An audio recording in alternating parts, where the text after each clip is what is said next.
సహాయ మంత్రులు కూడా రంగంలోకి దించి ఈ జూబ్లీహిల్స్ ఉప ఎన్నికల్లో ఏదో విధంగా గట్టెక్కాలనే ప్రయత్నం చేస్తూ ఉన్నాడు.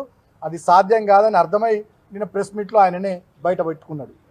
అది కాకుండా ఇంకా అధికార దుర్వినియోగం ఏంటంటే కాంగ్రెస్ పార్టీ ఈ ప్రభుత్వము కుక్కర్లు వంచడం, గూగుల్ పేలు ఫోన్ పేలు కొట్టడం, మొత్తం గుంపులుగా వార్డులలో తిరగడం, మా ప్రచారం చేస్తున్నటువంటి వాళ్ళని బెదిరియడాలు, దాడులు చేయడాలు, దౌర్జన్యాలకు దిగడాలు, వాళ్ళు మాత్రం యథేచ్ఛగా ఓటుకు 5,000 చొప్పున వంచుకోవడం, కుక్కర్లు వంచుకోవడం, ఈ రకమైనటువంటి తతంగం అంతా నడిపిస్తూ ఉన్నా ఇవాళ ఎలక్షన్ కమిషన్ కానీ అధికార యంత్రాంగం కానీ పూర్తిగా నిమ్మకు నీరెత్తినట్టుగా వ్యవహరిస్తూ ఉన్నారు.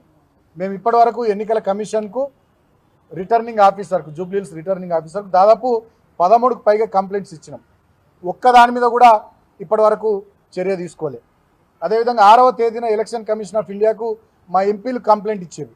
అక్కడ కూడా ఉలుకు పలుకు లేదు.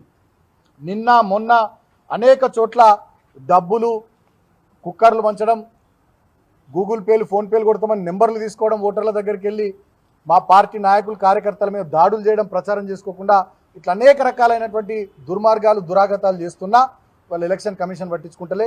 అధికార యంత్రాంగం అయితే పూర్తిగా ఇవాళ స్వామి భక్తిని ప్రదర్శిస్తూ ఈ రేవంత్ రెడ్డి ప్రభుత్వానికి కొమ్ముగాస్తూ ఉన్నారు. ఈ కాంగ్రెస్ ప్రభుత్వానికి వెన్నుదన్నుగా అధికార యంత్రాంగం పూర్తిగా పక్షపాత వైఖరితోని నిలబడతా ఉన్నారు. అది అర్థమవుతా ఉంది. ఇప్పటికైనా మేము డిమాండ్ చేస్తూ ఉన్నాం ఎన్నికల కమిషన్ని. ఇప్పటికీ 13కు పైగా కంప్లైంట్లు ఇచ్చినాం, వాటి మీద చర్యలు తీసుకోవాలి. అదేవిధంగా మొన్న 140 మందికి పైగా ఎవరినైతే బైండ్ ఓవర్ చేసిర్రో వాళ్ళను ఎన్నికల రోజు పోలింగ్ డేట్ నాడు డెఫినెట్గా వాళ్ళని మళ్ళీ బైండ్ ఓవర్ చేయాల్సిందిగా నేను ఎన్నికల కమిషన్ గుర్తు చేస్తూ ఉన్నా. ఎందుకంటే ఆ రౌడీలు, ఆ గూండాలు మళ్ళీ ఎలక్షన్ రోజు వాళ్ళు బయట తిరిగి ప్రజల్ని కానీ మా ప్రత్యర్థి పార్టీల నాయకుల్ని, కార్యకర్తల్ని భయభ్రాంతులకు గురి చేసే ప్రమాదం ఉంది. కాబట్టి ఎలక్షన్ కమిషన్కి మేము మళ్ళీ అప్పీల్ చేస్తూ ఉన్నాం. వాళ్ళందరినీ ఎన్నికల కమిషన్ ఖచ్చితంగా ఎలక్షన్ జరిగే రోజు బయటకు రాకుండా ప్రశాంతమైనటువంటి వాతావరణంలో ఎన్నికలు జరిగేటట్టుగా చూడాలని చెప్పి ఈ సందర్భంగా నేను ఎలక్షన్ కమిషన్ కూడా విజ్ఞప్తి చేస్తూ ఉన్నా. ఇంకా చాలా విషయాలు ఉన్నాయి. డెఫినెట్గా జూబ్లీహిల్స్ ఓటర్లందరికీ కూడా పేరు పేరున మేము విజ్ఞప్తి చేస్తూ ఉన్నాం. 6 గ్యారంటీలు అని చెప్పి, 420 హామీలు అని చెప్పి, రకరకాల డిక్లరేషన్ల పేరిట తెలంగాణ ప్రజల్ని వంచి మోసం చేసిన ఈ కాంగ్రెస్ పార్టీకి ఈ 11వ తేదీ నాడు 4 కోట్ల తెలంగాణ ప్రజల తరపున 4 లక్షల మంది మీరు ఓటర్లు బుద్ధి చెప్పి అరుదైనటువంటి అద్భుతమైనటువంటి అవకాశం వచ్చింది. దీన్ని సద్వినియోగం చేసుకోవాలని చెప్పి జూబ్లీహిల్స్ ఓటర్లకు బీఆర్ఎస్ పార్టీ తరపున విజ్ఞప్తి చేస్తూ పోలీసులను కూడా మేము కోరుతా ఉన్నాం. మీ అరాచకాలు ఎక్కువైపోయినాయి, మీ ఆగడాలు ఎక్కువైపోయినాయి, మీ బెదిరింపులు, మీ దౌర్జన్యాలు ఎక్కువైపోయినాయి. స్వయంగా నిన్న మాజీ ఎమ్మెల్యే విష్ణు గారు, నేను ఒక సిఐ గారికి మాట్లాడినాం. జక్కయ్య బస్తీ అని ఒకటి ఉంటుంది, అక్కడ చివరస్త దగ్గర మా కార్యకర్తలను బెదిరించి కాంగ్రెస్ పార్టీ గుండాలు నాయకులు బ్రేస్లెట్లు, చైన్లు ఏవి దొరికితే అవి గుంజుకొని పారిపోయారు. చాలామందిని బెదిరించారు. స్వయంగా నేను మాజీ ఎమ్మెల్యే విష్ణు గారు సిఐ గారికి ఫోన్ చేస్తే ఇమీడియట్గా టీమును పంపించి ఇప్పటిదాకా కేసు ఫైల్ చేయలే, వివరాలు తీసుకున్నారు తప్ప ఏం చేయలేదు. ఇవాళ పోలీస్ యంత్రాంగం కూడా జిల్లాల్లో ఉన్న ఇంటెలిజెన్స్ దిగింది, కౌంటర్ ఇంటెలిజెన్స్ దిగింది, ఎస్ఐబి దిగింది. మొత్తం పోలీస్ వ్యవస్థ అంతా రేవంత్ రెడ్డికి ప్రైవేట్ సైన్యంలాగా ఇవాళ జూబ్లీహిల్స్ ఉప ఎన్నికల్లో పనిచేస్తూ ఉంది. పోలీస్ సోదరులను నేను కోరుతా ఉన్నా, ఇది మంచి పద్ధతి కాదు. ఇంకా తిప్పి కొడితే ఓ సంవత్సరమే, దాని తర్వాత అంతా ఎన్నికల వాతావరణమే, 4 సీట్లు ఎక్కువనో తక్కువనో మళ్ళా తెలంగాణ ప్రజల దయతో కేసీఆర్ ముఖ్యమంత్రి కావడం ఖాయం. మరి అప్పుడు మీ పరిస్థితి ఏందో ఆలోచించుకోండి. పక్క రాష్ట్రంలో ఆంధ్రప్రదేశ్లో ఏం జరుగుతుందో చూడండి. ఇవాళ పారదర్శకమైనటువంటి వాతావరణంలో మీరు ఎన్నికలు జరిగేటట్టుగా చొరవ తీసుకోవాలి తప్ప కాంగ్రెస్ పార్టీ ఏజెంట్ల లాగా కాంగ్రెస్ పార్టీ గుండాగిరికి వత్తాసు పలుకుతూ మీరు దౌర్జన్యం చేస్తే డెఫినెట్గా ఎవరిని కూడా భవిష్యత్తులో విడిచిపెట్టాం. మేమేం భయపడే వాళ్ళం కాదని కూడా నేను పోలీస్ సోదరులకు తెలియజేస్తా ఉన్నాను. నేను అందరిని అంటలే, కొంతమంది ఎవరైతే స్వామి భక్తి ప్రదర్శిస్తున్నారో వాళ్ళని అంటా ఉన్నాం. ఈ రాబోయే ఈ 3 రోజులు కూడా మీరు పారదర్శకంగా మంచిగా ఎలక్షన్ కమిషన్ నిబంధనలకు లోబడి మీరు పనిచేయాలి తప్ప మరి స్వామి భక్తి ప్రదర్శించి రేవంత్ రెడ్డి ప్రైవేట్ సైన్యంలాగా పనిచేస్తే భవిష్యత్తులో రేవంత్ రెడ్డి కూడా మిమ్మల్ని కాపాడలేడని చెప్పి సందర్భంగా నేను తెలియజేస్తూ, ఖచ్చితంగా అధికారుల వ్యవస్థ అంతా కూడా ఇవాళ ప్రభుత్వానికి కొమ్ము కాసే విధంగా ఉన్నటువంటి ఈ తరుణంలో నేను జూబ్లీహిల్స్ నియోజకవర్గంలో ఉండేటటువంటి మేధావులు, విజ్ఞులు, లాయర్లు, డాక్టర్లు, స్టేక్ హోల్డర్సు, జర్నలిస్టులు అందరికీ కూడా అప్పీల్ చేస్తూ ఉన్నా, ప్రజాస్వామ్యాన్ని బతికించుకుందాం.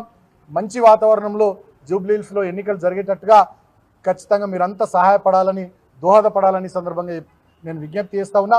ముఖ్యమంత్రి మాటలతోని, కాంగ్రెస్ ప్రభుత్వంలోని మంత్రుల చేతలతోని, పోలీసు కాంగ్రెస్ గూండాగిరి దౌర్జన్యాలతోని స్పష్టంగా ఒకటి అర్థమవుతా ఉంది, జూబ్లీహిల్స్ ఉప ఎన్నికల్లో బీఆర్ఎస్ పార్టీ గెలవబోతుందని.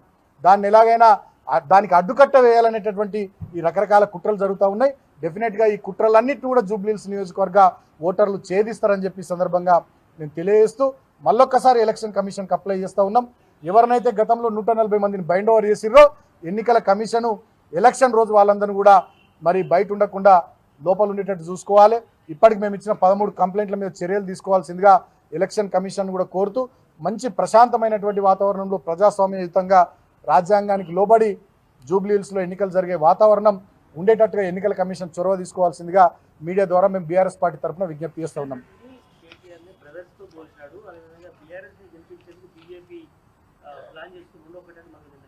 కిషన్ రెడ్డి, రేవంత్ రెడ్డి వాళ్ళే ఇద్దరు సొంత చిన్నమ్మ పెద్దమ్మ కొడుకులు లెక్కుంటారు. ఇప్పుడు ఢిల్లీకి రేవంత్ రెడ్డి గారు పోతే బీజేపీ ముఖ్యమంత్రికి కూడా గన్ని అపాయింట్మెంట్లు దొరికాయి. ప్రధానమంత్రి గారి, కేంద్ర మంత్రులై అన్ని అపాయింట్మెంట్లు దొరుకుతాయి. బీజేపీ ఎంపీలు అందరితో సన్నిహితంగా ఉండేది ఢిల్లీలో రేవంత్ రెడ్డి గారు. నేను కూడా గతంలో ఎంపీగా పనిచేసిన నాకు ఢిల్లీ వ్యవహారాల విషయాలు తెలుసు. ఒక బీజేపీ ఎంపీకి ఇక్కడ మొన్న వర్క్ వచ్చినటువంటి విషయం కూడా తెలుసు. ఆ బీజేపీ ఎంపీ ఢిల్లీలో ముఖ్యమంత్రి గారి నివాసాన్ని దగ్గరుండి చూసుకుంటారని తెలుసు. ఆ బీజేపీ ఎంపీకి ఈ ముఖ్యమంత్రి గారికి వాళ్ళ పూర్వ తెలుగుదేశం పార్టీలో సన్నిహిత సంబంధాలు ఉన్నటువంటి విషయం అందరికీ కూడా తెలుసు. ఇక్కడ ఉన్నటువంటి బీజేపీ ఎంపీలు రేవంత్ రెడ్డి సొంత మనుషులాగా పనిచేస్తూ ఉన్నారు. కేంద్రంలో హోంశాఖ సహాయ మంత్రి బండి సంజయ్, ఇక్కడ రేవంత్ రెడ్డి తెలంగాణ కాడికి వచ్చి కేంద్రంలోనేమో హోంశాఖ సహాయ మంత్రి బండి సంజయ్, తెలంగాణ కాడికి వచ్చేసరికి రేవంత్ రెడ్డి సహాయ మంత్రి. ఇక్కడ కొంతమంది ఎంపీలు ఉన్నారు, మెంబర్ ఆఫ్ పార్లమెంట్ ఎంపీ అంటే, కానీ మెంబర్ ఆఫ్ పార్లమెంట్ కన్నా కూడా మెంబర్ ఆఫ్ రేవంత్ రెడ్డి అయిపోయారు వాళ్ళు. కొంతమంది బీజేపీ 3-4 ఎంపీలు రేవంత్ రెడ్డి మీద ఈగ వాళ్ళనియరు, సీమ చిటుకుమననియరు. రేవంత్ రెడ్డిని ఎట్లా కాపాడతారంటే వాళ్ళ సొంత బ్రదర్స్ కొండలరెడ్డి, తిరుపతి రెడ్డి కన్నా ఎక్కువ ఈ బీజేపీ ఎంపీలు, ఈ బీజేపీ కేంద్ర హోంశాఖ సహాయ మంత్రి వీళ్ళే కాపాడతారు. ఈగ వాళ్ళనియరు, చీమ చిటుకుమననియరు. రేవంత్ రెడ్డికి ఏదైనా ఆపద వస్తుందంటే ఇట్లా షీల్డ్ లాగా సొంత అన్నదమ్ములు కొండలరెడ్డి, తిరుపతి రెడ్డి కన్నా ఎక్కువ బీజేపీ ఎంపీలు, బీజేపీ మంత్రులు వస్తున్నారు. సో దాన్ని బట్టి వాళ్ళే బ్రదర్సు. ఇప్పుడు మేము అనడం కాదు కదా, రేవంత్ రెడ్డి ఏమన్నాడు, బడే బాయ్ అన్నాడు. నిన్న కూడా ప్రెస్ మీట్లో బడే బాయ్ అంటే తప్పేందన్నాడు. ఇప్పుడు బీజేపీది కాంగ్రెస్ది ఈ రాష్ట్రంలో ఫెవికాల్ బంధం, రామ్కో సిమెంట్ కన్నా చాలా దృఢమైన బంధం రేవంత్ రెడ్డి, కిషన్ రెడ్డిది. సో అది ప్రజలందరికీ కూడా అర్థమైంది. ఇప్పుడు వాళ్ళు ఎన్ని మాటలు మాట్లాడినా, ఏం చేసినా, ఏవో 4 ఓట్లు డైవర్ట్ అయితే అని చెప్పి రేవంత్ రెడ్డి అనుకుంటున్నాడు, కానీ అది అయిపోయింది. రేవంత్ రెడ్డి ఇంకా పాత పీసీసీ అధ్యక్షులు లెక్క, పాత ప్రతిపక్షంలో ఉన్నటువంటి నాయకులు లెక్క ఆలోచిస్తూ ఉన్నాడు. ఆయన ముఖ్యమంత్రి అని మర్చిపోయాడు. డిసెంబర్ 9 వస్తే 2 సంవత్సరాలు అవుతుంది ఆయన ముఖ్యమంత్రి ఎట్లుండాలి, ముఖ్యమంత్రి హోదాలో ఏం పని చేయాలి, ఏ రకంగా మాట్లాడాలి, ఏ రకంగా ప్రవర్తించాలనేది ఆయన మర్చిపోయి మరీ ప్రతిపక్షంలో ఉండే పాతకాలపు రాజకీయ నాయకుల్లాగానే వ్యవహారం చేస్తూ ఉన్నాడు తప్ప స్థాయిని మర్చిపోయి, హోదాని మర్చిపోయి ఆయన మాట్లాడుతున్నాడు. ప్రజలు అవి చూసి నవ్వుకుంటున్నారు. నిజంగా ఈయననే మున్సిపల్ శాఖ మంత్రి 2 ఏళ్ల నుంచి. చెత్త అంతా హైదరాబాద్లో ఎందుకు ఉందంటాడు, మరి బాధ్యత నీదే కదా, మున్సిపల్ శాఖ నీ దగ్గరనే ఉంది కదా. ఈయననే హోంశాఖ మంత్రి. హైదరాబాద్లో డ్రగ్స్ ముంబై నుండి పోలీసులు వచ్చి పట్టుకొని పోయేదాకా చెర్లపల్లిలో 12,000 కోట్ల విలువైన డ్రగ్స్ ఈయనకు సోయి లేదు. డీసీపీ మీద దాడి జరిగితే ఆ డీసీపీ పోయి దావకన్నం అంటే డీసీపీ గారు పోయి డీసీపీని పరామర్శించి వచ్చిండు. పట్టపగలు దాడులు లేని హైదరాబాద్లో గతంలో ఎప్పుడైనా జరిగినాయా? మరి ఈయననే హోంశాఖ మంత్రి. ఫీజు రియంబర్స్మెంట్ వస్తలేదని పిల్లలంతా రోడ్లు ఎక్కుతున్నారు, కాలేజీలో బంధులు ప్రకటిస్తున్నారు. ఈయననే విద్యాశాఖ మంత్రి. ఈయన చక్కదనానికి ఈయన ఎలగబెడుతున్న 3 శాఖల పరిస్థితి గట్లుంది. ఇక ముఖ్యమంత్రి సంగతి దేవుడెరుగు. ఆయననే ఒకరోజు అసలు డబ్బులకు లోటు లేదు, కుదవలేదు తెలంగాణకు అంటాడు. తెల్లారంగానే అప్పులు కూడా ఉడతలే, ఢిల్లీకి పోతే చెప్పులు బయట ఇడిచి లోపలికి పోతే చెప్పులు ఎత్తుకొని పోవడానికి వచ్చిన దొంగలు ఎక్కడ నన్ను చూస్తున్నారు అంటాడు. అంటే నిన్నటికి ఇవాళటికి అపరిచితుడు సినిమాలో లాగా రాము రెమో అపరిచితుడు 3 యాంగిల్స్లో ముఖ్యమంత్రి గారు మొత్తం కథనాన్ని అంతా కూడా రక్తి గట్టిస్తూ ఉన్నాడు. అది చూసి ప్రజలు ఎంజాయ్ చేస్తూ ఉన్నారు తప్ప ఇవాళ తెలంగాణ సమాజానికి కానీ, తెలంగాణ రాష్ట్రానికి కానీ ఈయన ఉరగబెడుతున్నది ఏమీ లేదు.